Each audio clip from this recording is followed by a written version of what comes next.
So here we go. Okay, so chapter 6 review.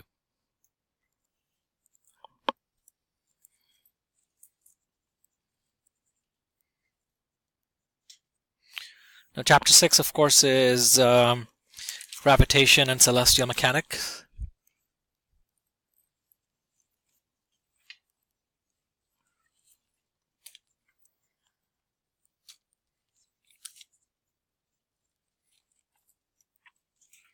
Okay, closely related to chapter 3. Yeah, fun times. Okay, so we'll start with Fg equals to F big G, and Mg equals to G mm over R squared. By the way, where is this valid?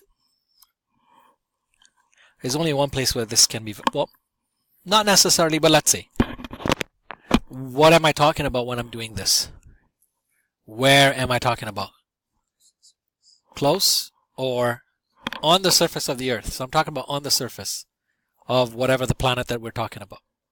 Okay, so this is on the surface, if I want to keep it as accurate as possible. So if I bring my m over this way, this becomes G m1 m2 over R squared times m, and let's say m1 cancel out, and you're left with G equals to big G, mass of the main body, which is mass of Earth, for example, over R squared. This will give me the G on the surface of the planet. Okay, so G on the surface of the planet. Of course, being acceleration due to gravity, yes.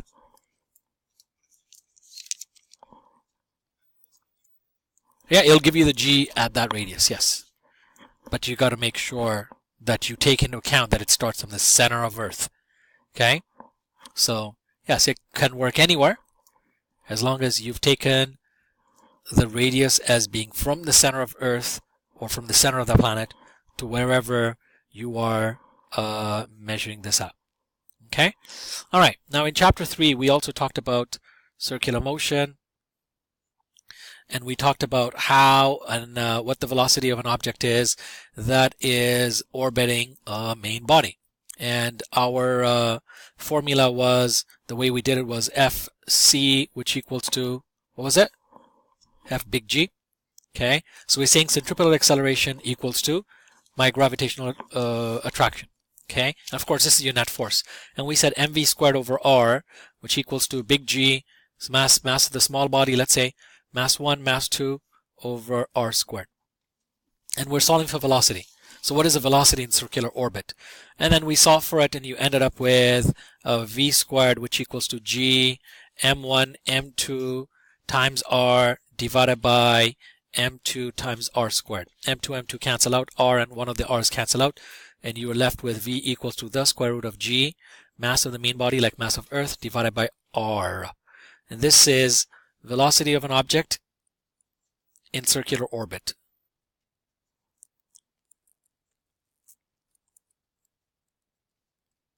Yes, now here the r is constant, yes. Always from the center of Earth. Yes, so this r right here that we're talking about, and that r is re, radius of Earth, plus r altitude, radius of your height above the surface of Earth. Okay, so that's that.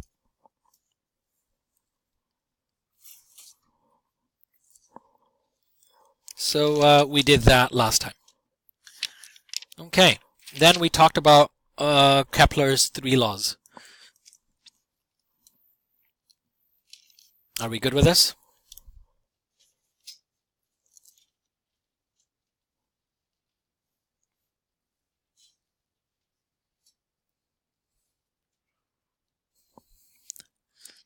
Okay.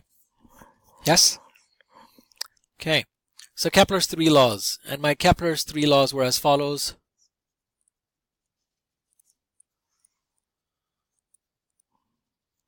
Okay.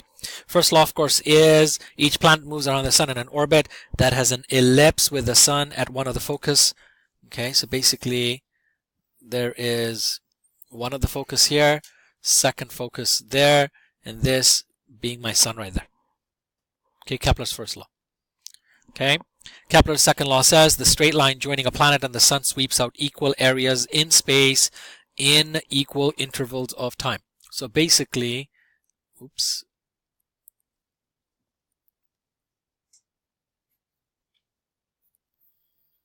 So basically, this area that it sweeps out, of course, this is the same time frame. So your velocity is slowest, fastest when you're away from the sun.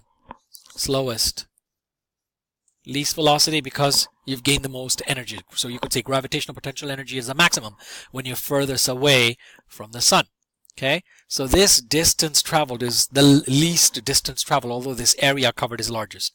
And then when you're closest to the sun, my area covered is the largest in the same time frame. So Vmax right here. Okay, that's basically Kepler's second law. So this is second law.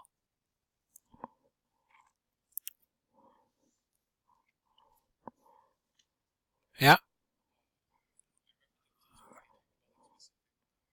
Yeah, perihelion and aphelion. Okay, who can tell me what they mean? What is perihelion? What is aphelion? One is closest, one is the furthest apart, but I don't remember which one is which. I don't know, look it up. Google search. Okay. Go quickly. What is it? What is perihelion? What is aphelion? Google has it, by the way.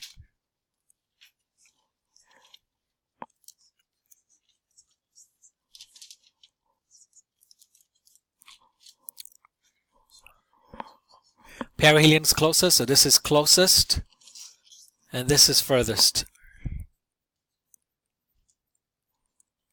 This is furthest, okay? All right. And Kepler's third law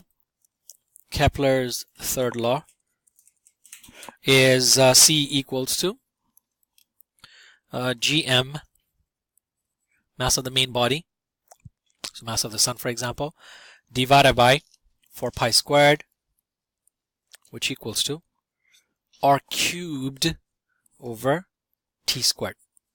Now, of course, r is in meters and t is in seconds. Please make sure, because on the tests, quite a few people could not do something as simple as this. Yeah, fun times.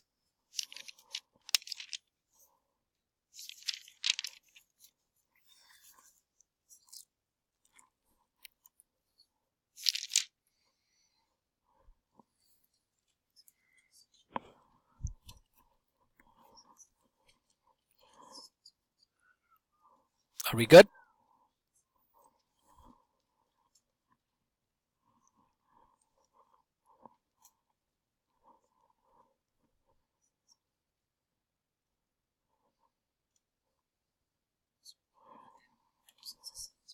Yes. And this is the constant of the sun. Now, of course, this formula is not only for the sun, it's for actually any body around which another body orbits. So even if it's a satellite orbiting around Earth, we could still use, it would be constant of the Earth then. Okay? If it's Saturn, then it'll be whatever bodies are orbiting Saturn. Of course, the constant of Saturn will be different. Okay, so this is, yeah.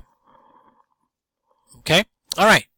Now, the most important part of this chapter that we're looking at, of course, is now there is your surface of Earth. Okay, your potential well. Okay. Now, at the surface of the Earth, the question was, what was my gravitational energy at the surface of the Earth? And we said Eg, which equals to negative G mm over Re. Okay, now this is my total energy at the surface of Earth. Okay. Now on the test that I gave you for chapter 6, a lot of people were just like, oh yeah, if I want to find the energy when I'm in orbit, I just do half of this energy. No, wrong. You don't just multiply this times half. Okay. All right. Anyway, so when I am in orbit, I am bound to Earth. When I'm bound to Earth, the total energy that I have is half Eg. Okay? If I want to escape Earth's gravitational pull, if I'm on the surface of Earth, then the formula we used was V equals to 2gme over r. This would be Re, from the surface. And this is escape speed, V escape, from the surface of Earth. If I'm in orbit and I want to escape, then it would be V equals to the square root of 2gme over r. But now this is our orbit from center of Earth. Okay? If I want to look at how much more energy do I need, if I'm already in orbit, how much more energy do I need to be able to escape from the gravitational pull of Earth? When I'm in orbit, it's half Eg.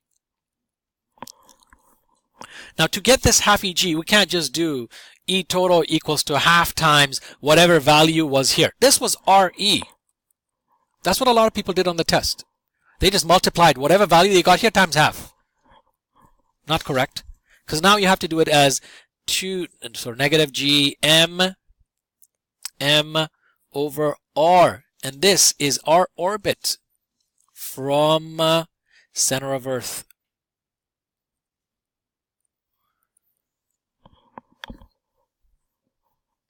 Of course, it's not going to be half times this value. It's not.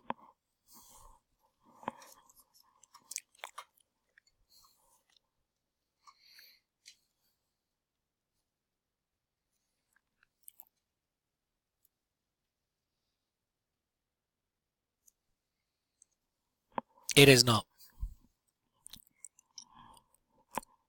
Okay? If I want to know the total work required will be E2 minus E1.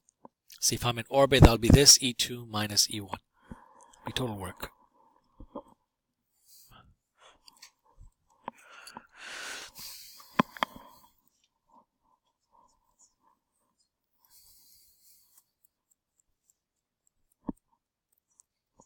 And this was chapter 6. Of course, you also talked about a black hole, Schwarzschild radius, singularity, and all those nice things when we talked about being able to escape the gravitational pull of a black hole. Okay? But this is the potential well of a planet like Earth, for example. Yes, questions?